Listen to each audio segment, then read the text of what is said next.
Hello students, welcome to the sixth lecture of this series on theory of machines. Now in this lecture we are going to discuss how to derive a formula for ratio of tensions in case of a flat belt. Now let us consider a driven pulley. Now if driven pulley is rotating in clockwise direction, then we know that belt is going to be pulling this driven pulley in this direction. So this is tight side and this is slack side. Now to derive any expression in any engineering problem, the normal approach that we use is, what we do is we first take a small element, very small element, then we show different forces acting on that element, and then we derive an expression for that element, and after that we integrate between proper limits to get the expression for the entire system. So here we are doing same thing. We have taken a very small element of belt here. Now remember, this is a free body diagram of belt which is passing over this driven pulley. So we are considering this very small element of belt. Now what are the various forces that are acting on this small element? See, tension on this belt is increasing from this side. Here it is T2 increasing to T1. So here it will be less compared to this side. So here this line is perpendicular, this is perpendicular. So if tension here is T, then it will be slightly more on this side, T plus, it will be T plus dt. Now what will be the other force that will be acting on this belt? See, if the belt is passing over this pulley, that means there is motion, and if there is motion there will be always a frictional force. So here F is equal to mu r. It will be upwards because this is rotating in clockwise direction, so belt is moving downwards, so friction will be upwards. And here there are two bodies are in contact with each other, belt and pulley. So there will be a reaction of pulley on the belt, and that reaction will be, let us say, R.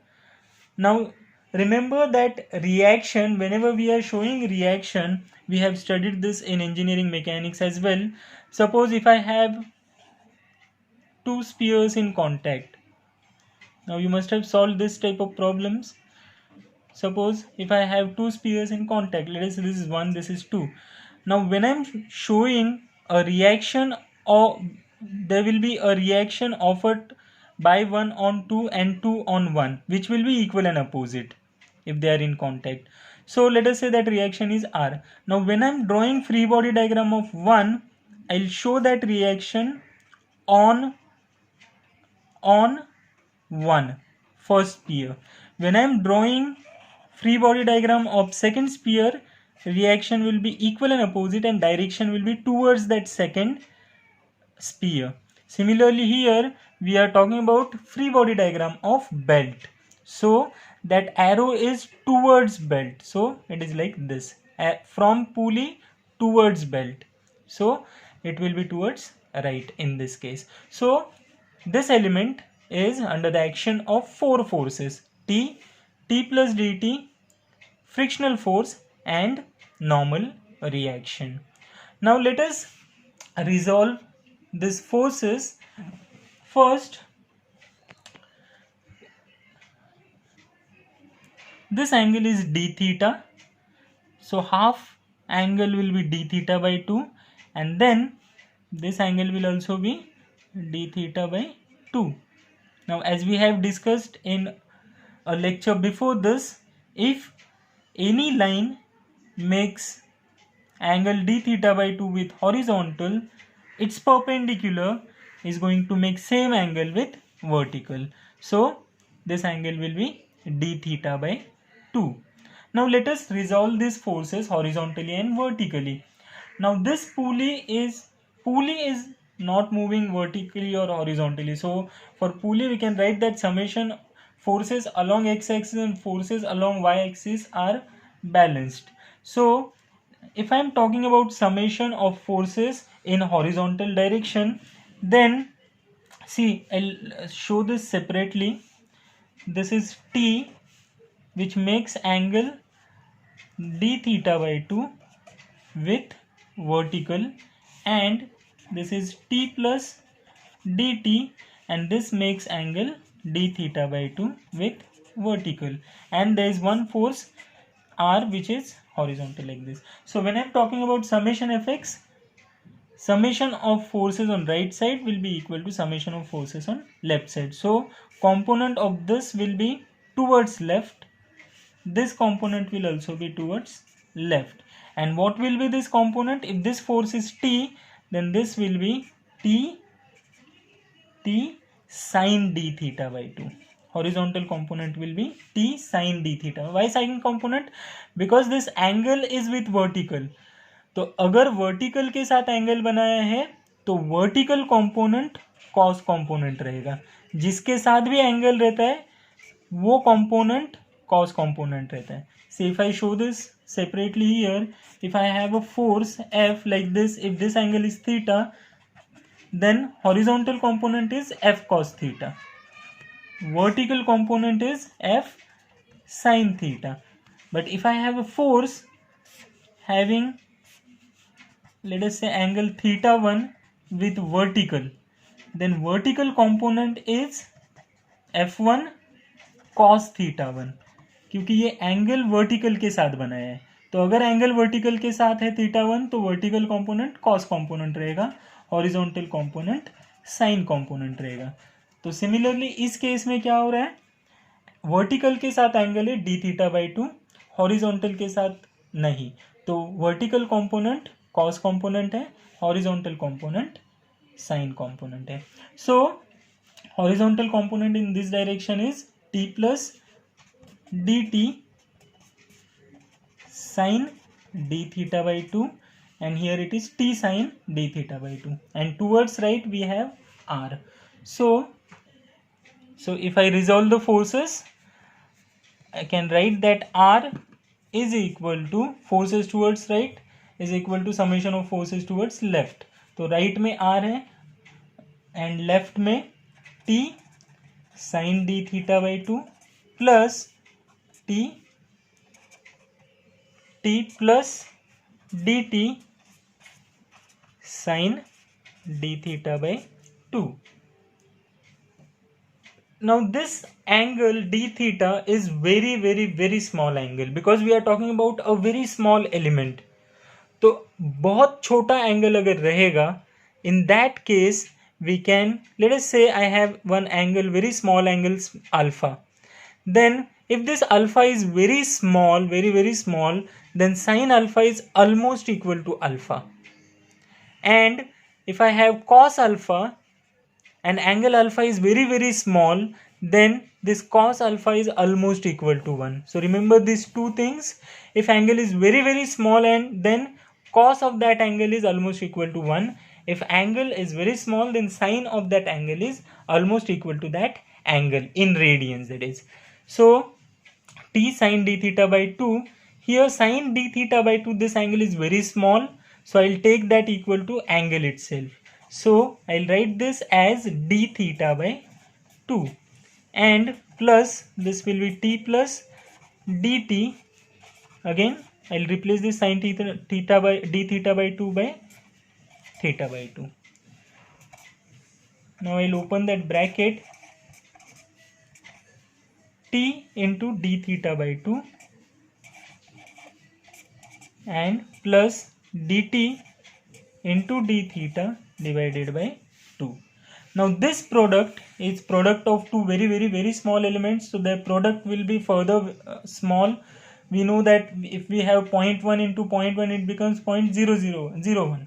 That means two small quantities, if we multiply together, then it will become even smaller. So this will become negligible, it will be almost 0. So I am going to ignore this. So what I'm left with here is r is equal to, this is d theta by 2, d theta by 2.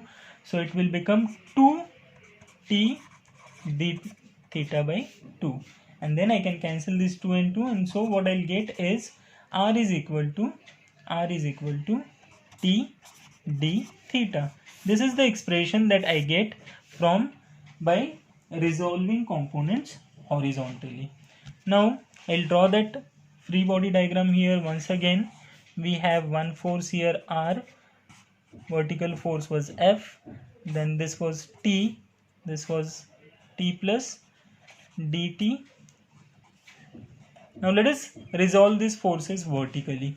Now this will not come into picture when I am talking about vertical forces. So I am taking upward forces, summation of all upward forces equal to summation of downward forces. So upward force is mu r, here I am talking about what? Summation Fy. Mu, so upward force is mu r, then component of this T is cos component as we have discussed earlier. So this will be plus T cos d theta by 2, and this is equal to forces on right. So downwards, sorry. So forces downwards. So we have only one force. So component of that force will be T plus dt cos d theta by 2. And we know that for very small angle, cos of a small angle is equal to 1. So this cos d theta by 2 I am going to take 1, cos d theta by 2 I am going to take 1. So I'll get mu r is equal to mu r plus t is equal to t plus dt. Now when I take this t on other side, it will be t minus t, so t and t will get cancelled, and I'll get mu r is equal to dt. So this is the second equation I get, second expression I get from the summation of forces in vertical direction. So from here I can write r is equal to dt by mu. So if you compare this with this, where r is t d theta, let me say this is 1 and let me call this as 2, r is equal to t by mu. From 1 and 2 we can write,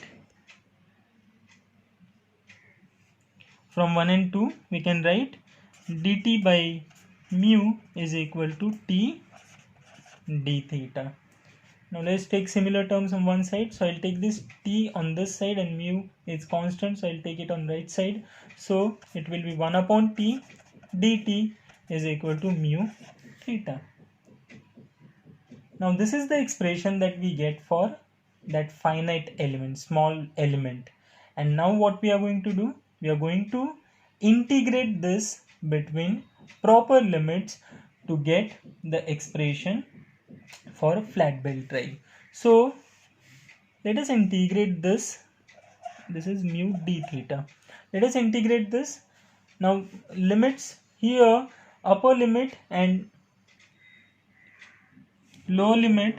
Lower limit, see, tension is changing from T2 to T1. So lower limit is T2, upper limit is T1, and angle difference is theta. So I can take this as 0 to theta.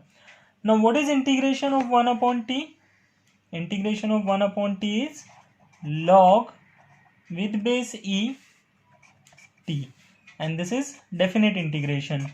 So I have to put the values of upper and lower limit, and here I have mu d theta, that means it is mu integration of 0 to t 1 d theta. Now what is integration of 1 with respect to d theta?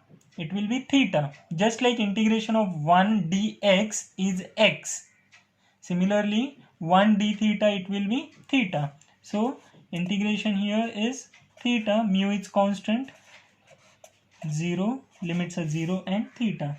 Now put upper and lower limit. So what we do is, first put upper limit in place of variable minus lower limit in place of variable. So here it is log t. So in place of t, first I'll put t1, minus, after that I'll put T2 in place of T. So it will be log with base E T1 minus log with base E T2, and here it will be mu. First I'll put theta in place of theta minus, then I'll put 0. Now log T1 minus log T2 I can write as T1 upon T2, and this will be theta minus 0 will be theta, so this is mu theta. Now if I want to remove this log, then this right side will be power to the e. So if I'm removing log, this will be e raised to mu theta, and this is the expression for ratio of tensions, tight side tension to slack side tension for a flat belt drive. T1 is tension tight side, T2 is tension slack side, mu is coefficient of friction, theta is angle of contact. Angle of contact in radians, remember, angle of contact in radians.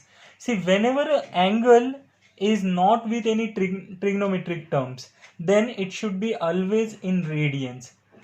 मतलब अगर मेरे calculation में sine theta है, cos theta है, tan theta है, तो फिर मैं थीटा को डिग्री में लूंगा. डिग्री में क्यों लूंगा? क्योंकि मेरे कैल्सी का मोड डिग्री में रहता है बाय डिफॉल्ट. लेकिन एसआई यूनिट एंगल का क्या है? रेडियंस. तो अगर ये थीटा ट्रिग्नोमेट्रिक टर्म के साथ नहीं है, जैसे कि यहाँ पे नहीं है, यहाँ पे सिर्फ थीटा है, तो ये थीटा आप लेंगे रेडियंस में. And another important thing here is that, see, we know that if two pulleys are having different diameters, then their angle of contacts will be different. अगर एक बड़ा पुली एक छोटा पुली है तो उनके एंगल ऑफ कॉन्टैक्ट अलग अलग है. तो आप बड़ा वाला एंगल ऑफ कॉन्टैक्ट लोगे या छोटा वाला एंगल ऑफ कॉन्टैक्ट लोगे? तो थीटा हमेशा छोटे पुली का लेना है. इसका रीजन क्या है? सी, whenever we are calculating anything, we always want to be on safer side. So we know that by considering smaller theta, we are assuming